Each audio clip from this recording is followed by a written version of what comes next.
Welcome to only UPSC. दोस्तों, Uttar Pradesh PCS परीक्षा की टेस्ट सीरीज को आज हम डिस्कस करेंगे। देखो, एमसीक्यू के रूप में हम 10 क्वेश्चन को डिस्कस करेंगे।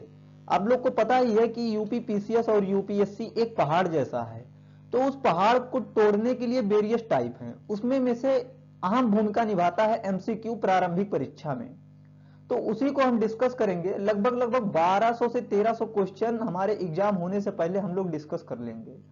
तो उसी में से आज हम दूसरा टेस्ट सीरीज डिस्कस करेंगे। पहला टेस्ट सीरीज हमने डिस्कस कर लिया है, तो उसको आप लोग यूट्यूब पे जा करके देख लें। देखो, थंबनेल पे हमने एक क्वेश्चन लगाया है कि भारत की संचित निधि किसके नियंत्रणाधीन होती है। ए ऑप्शन कह रहा है राष्ट्रपति, बी कह रहा है संसद, सी कह रहा है लोकसभा अध्यक्ष और डी कह रहा है नियंत्रक एवं महालेखा परीक्षक। तो इसका सही आंसर क्या होगा, आप लोग कमेंट बॉक्स में कमेंट करके बताइए। Very easy question. तो चलिए अब हम अपने एक पहले क्वेश्चन को डिस्कस करते हैं। पहला क्वेश्चन अब हम डिस्कस करते हैं। कह रहा है अल्फांसो डी अल्बुकर्क के संबंध में निम्नलिखित कथनों में से कौन सा सत्य है। सही क्वेश्चन पूछ रहा है। यहाँ 4 ऑप्शन दिए हुए हैं। पहला कह रहा है कि वह पुर्तगाल का भारत में प्रथम गवर्नर था। बी कह रहा है शांत जल की नीति का संबंध इसी के साथ था, ध्यान दीजिएगा इस पे। सी कह रहा है वर्ष 15 से 10 ईस्वी में इसने गोवा की समृद्ध बंदरगाह पर अधिकार कर लिया था। और डी कह रहा है उपयुक्त में से कोई नहीं। तो क्या होगा बताइए आप लोग। जी भैया, आप बिल्कुल सही सोच रहे हैं, सी ऑप्शन ही सही है। तो कैसे सही है, इसका सॉल्यूशन अब हम डिस्कस करते हैं। देखो, जो फ्रांसिस्को डी अल्मीरा है ना, इसका शासनकाल 1505 से 9 तक माना जाता है और यह पुर्तगाल का भारत में प्रथम गवर्नर था। ध्यान दीजिएगा, अल्मीरा था, ना कि अल्बुकर्क। तो इस हिसाब से पहला ऑप्शन जो मेरा दिया हुआ था वो गलत हो जाता है। उसके बाद दक्षिणी पूर्वी एशिया के व्यापार को नियंत्रित करने के लिए इसने ब्लू वाटर पॉलिसी यानी कि शांत जल की नीति को अपनाया था। तो किसने अपनाया था, अल्मीरा ने अपनाया था। उसके बाद जो पुर्तगाल का मतलब वास्तविक संस्थापक है ना, ये कौन है, ये अल्बुकर्क है, ना कि जो है अल्मीरा है। और जो अल्बुकर्क है इसका शासनकाल है 1509 से 1515 तक। दूसरा क्वेश्चन कह रहा है कि निम्नलिखित घटनाओं में से कौन सा सही कार्यक्रम के अनुसार पहले स्थान पर है। मतलब पूछ रहा है कि कौन सी घटना पहले घटित हुई थी।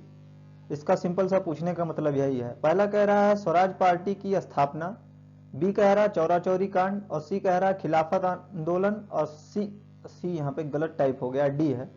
डी कह रहा है खेड़ा सत्याग्रह। तो कौन सा ऑप्शन सही है।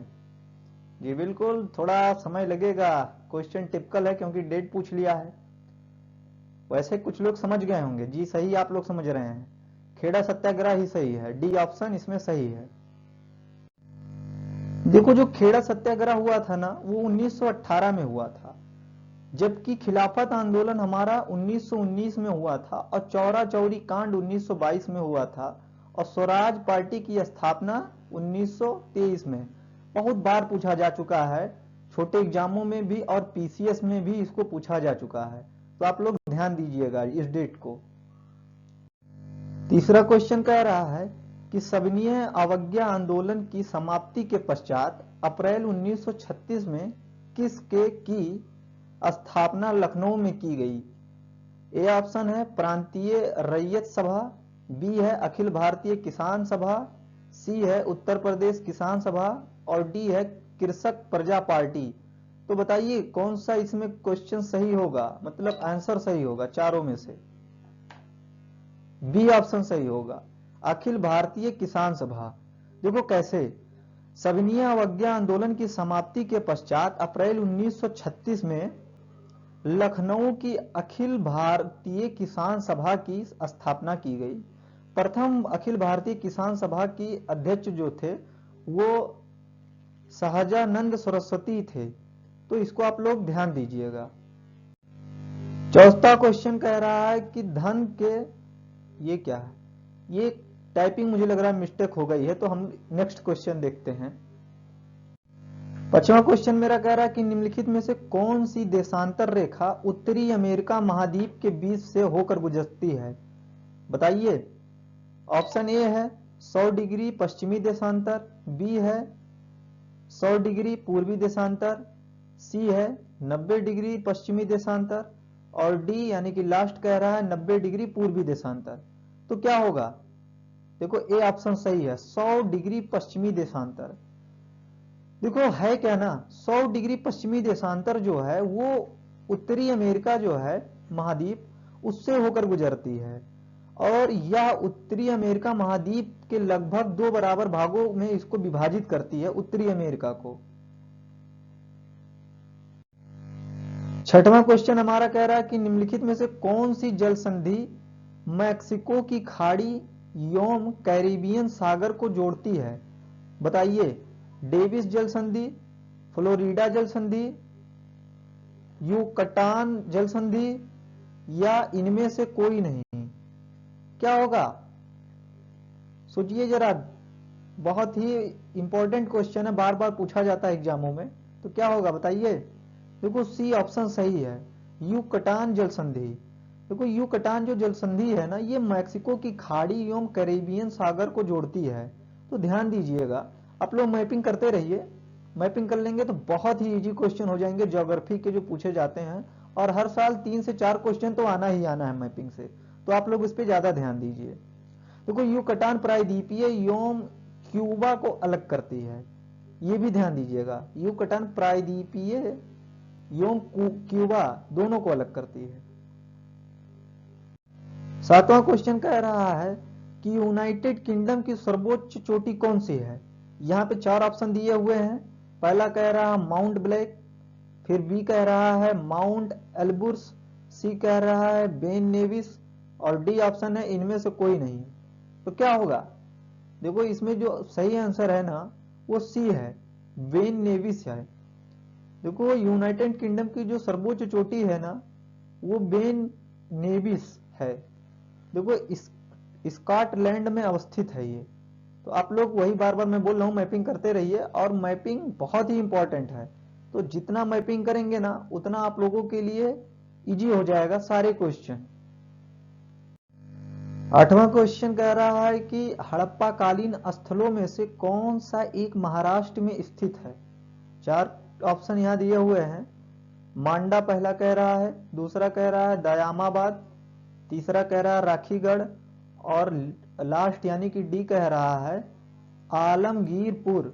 तो कौन सा सही होगा इसमें में से? जी बिल्कुल आप लोग सही सोच रहे हैं, जो दयामाबाद है ना ये महाराष्ट्र में स्थित है, जबकि जो मांडा है ये मांडा हमारा जम्मू कश्मीर में है, और ये राखीगढ़ जो है ना हमारा ये हरियाणा में है, और आलमगीरपुर उत्तर प्रदेश में है। नेक्स्ट क्वेश्चन कह रहा है कि ऋग्वेद में वर्णित पुरुष सुक्ति का संबंध किससे है? 4 ऑप्शन यहाँ पे दिए हुए हैं। वर्ण व्यवस्था से, गायत्री मंत्र से, बलिदान विधि से, और डी यानी कि लास्ट कह रहा है मंत्र तंत्र से। तो किससे है बताइए? ए ऑप्शन सही है, वर्ण व्यवस्था से। जो लोग पढ़े होंगे वो लोग जान रहे होंगे कि देखो जो ऋग्वेद के 10वां मंडल है ना ऋग्वेद में, उसमें पुरुष सुक्ति का वर्णन किया गया है, जिसमें बताया गया है कि यहाँ चारों वर्णों की उत्पत्ति विराट पुरुष के विभिन्न अंगों से बताई गई है।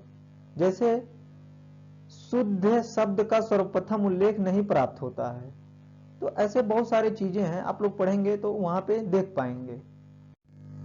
देखो 10वां यानी कि लास्ट क्वेश्चन जो आज इस श्रृंखला में है उसको अब हम डिस्कस करते हैं। कह रहा महात्मा बुद्ध द्वारा ज्ञान प्राप्ति के बाद 5 ब्राह्मण सन्यासियों को उपदेश दिया गया था, वो क्या कहलाता है? 4 ऑप्शन यहाँ पे दिए हुए हैं। पहला कह रहा है महाभिनिष्क्रमण, बी कह रहा है संबोधि, और सी कह रहा है धर्म चक्र परिवर्तन, और डी कह रहा है निवारण। तो क्या होगा? देखो इसका जो सही आंसर है ना वो धर्म चक्र परिवर्तन है। देखो हुआ क्या है ना, जो हमारे महात्मा बुद्ध जी है ना इनका जन्म हुआ था 563 ईस्वी में।